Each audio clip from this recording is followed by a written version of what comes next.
Scientific Advertising. Claude C. Hopkins. Chapter 1. How Advertising Laws are Established. The time has come when advertising has in some hands reached the status of a science. It is based on fixed principles and is reasonably exact. The causes and effects have been analyzed until they are well understood.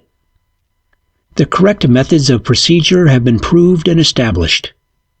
We know what is most effective, and we act on basic laws. Advertising, once a gamble, has thus become, under able direction, one of the safest of business ventures. Certainly no other enterprise with comparable possibilities need involve so little risk. Therefore, this book deals not with theories and opinions, but with well-proved principles and facts.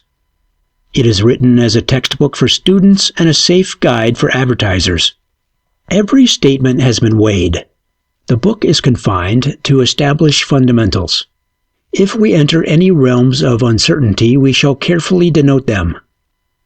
The present status of advertising is due to many reasons. Much national advertising has long been handled by large organizations known as advertising agencies. Some of these agencies, in their hundreds of campaigns, have tested and compared thousands of plans and ideas. The results have been watched and recorded, so no lessons have been lost. Such agencies employ a high grade of talent. None but able and experienced men can meet the requirements in national advertising. Working in cooperation, learning from each other and from each new undertaking, some of these men develop into masters. Individuals may come and go, but they leave their records and ideas behind them. These become a part of the organization's equipment and a guide to all who follow. Thus, in the course of decades, such agencies become storehouses of advertising experiences, proved principles, and methods. The larger agencies also come into intimate contact with experts in every department of business. Their clients are usually dominating concerns, so they see the results of countless methods and policies. They become a clearinghouse for everything pertaining to merchandising. Nearly every selling question which arises in business is accurately answered by many experiences. Under these conditions, where they long exist, advertising and merchandising become exact sciences. Every course is charted. The compass of accurate knowledge directs the shortest, safest, cheapest course to any destination. We learn the principles and prove them by repeated tests. This is done through keyed advertising by traced returns, largely by the use of coupons. We compare one way with many others, backward and forward, and record the results. When one method invariably proves best, that method becomes a fixed principle. Mail-order advertising is traced down to the fraction of a penny. The cost per reply and cost per dollar of sale show up with utter exactness. One ad is compared with another, one method with another. Headlines, settings, sizes, arguments, and pictures are compared. To reduce the cost of results, even 1% means much in some mail-order advertising. So no guesswork is permitted. One must know what is best. Thus, mail-order advertising first established many of our basic laws. In lines where direct returns are impossible, we compare one town with another. Scores of methods may be compared in this way, measured by cost of sales. But the most common way is by use of the coupon. We offer a sample, a book, a free package, or something to induce direct replies. Thus, we learn the amount of action which each ad engenders. But those figures are not final. One ad may bring too many worthless replies, another replies that are valuable. So our final conclusions are always based on cost per customer or cost per dollar of sale. These coupon plans are dealt with further in the chapter on test campaigns. Here we explain only how we employ them to discover advertising principles.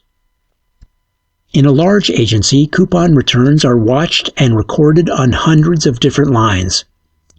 In a single line, they are sometimes recorded on thousands of separate ads. Thus, we test everything pertaining to advertising. We answer nearly every possible question by multitudinous traced returns. Some things we learn in this way apply only to particular lines, but even those supply basic principles for analogous undertakings. Others apply to all lines. They become fundamentals for advertising in general. They are universally applied. No wise advertiser will ever depart from those unvarying laws. We propose in this book to deal with those fundamentals, those universal principles, to teach only established technique. There is that technique in advertising as in all art, science, and mechanics, and it is, as in all lines, a basic essential. The lack of those fundamentals has been the main trouble with advertising of the past. Each worker was a law to himself. All previous knowledge, all progress in the line, was a closed book to him. It was like a man trying to build a modern locomotive without first ascertaining what others had done. It was like a Columbus starting out to find an undiscovered land. Men were guided by whims and fancies, vagrant, changing breezes. They rarely arrived at their port. When they did, by accident, it was by a long roundabout course. Each early mariner in this sea mapped his own separate course. There were no charts to guide him, not a lighthouse marked a harbor, not a buoy showed a reef. The wrecks were unrecorded, so countless ventures came to grief on the same rocks and shoals. Advertising was then a gamble, a speculation of the rashest sort. One man's guess on the proper course was as likely to be as good as another's. There were no safe pilots because few sailed the same course twice. That condition has been corrected. Now the only uncertainties pertain to people and to products, not to methods. It is hard to measure human idiosyncrasies, the preferences and prejudices, the likes and dislikes that exist. We cannot say that an article will be popular, but we know how to find out very quickly. We do know how to sell it in the most effective way. Ventures may fail, but the failures are not disasters. Losses, when they occur, are but trifling.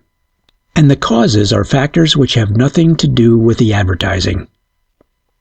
Advertising has flourished under these new conditions.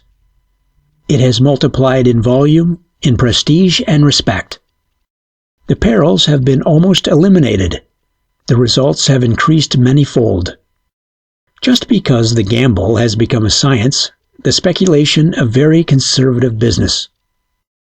These facts should be recognized by all. This is no proper field for sophistry or theory, or for any other will-o'-the-wisp. The blind leading the blind is ridiculous. It is pitiful in a field with such vast possibilities. Success is a rarity, maximum success an impossibility, unless one is guided by laws as immutable as the law of gravitation. So our main purpose here is to set down those laws, and to tell you how to prove them for yourself. After them come a myriad variations. No two advertising campaigns are ever conducted on lines that are identical. Individuality is an essential. Imitation is a reproach. But those variable things which depend on ingenuity have no place in a textbook on advertising. This is for groundwork only. Our hope is to foster advertising through a better understanding, to place it on a business basis, to have it recognized as among the safest, surest ventures which lead to large returns. Thousands of conspicuous successes show its possibilities. Their variety points out its almost unlimited scope. Yet thousands who need it, who can never attain their deserts without it, still look upon its accomplishments as somewhat accidental. That was so, but it is not so now. We hope that this book will throw some new lights on the subject.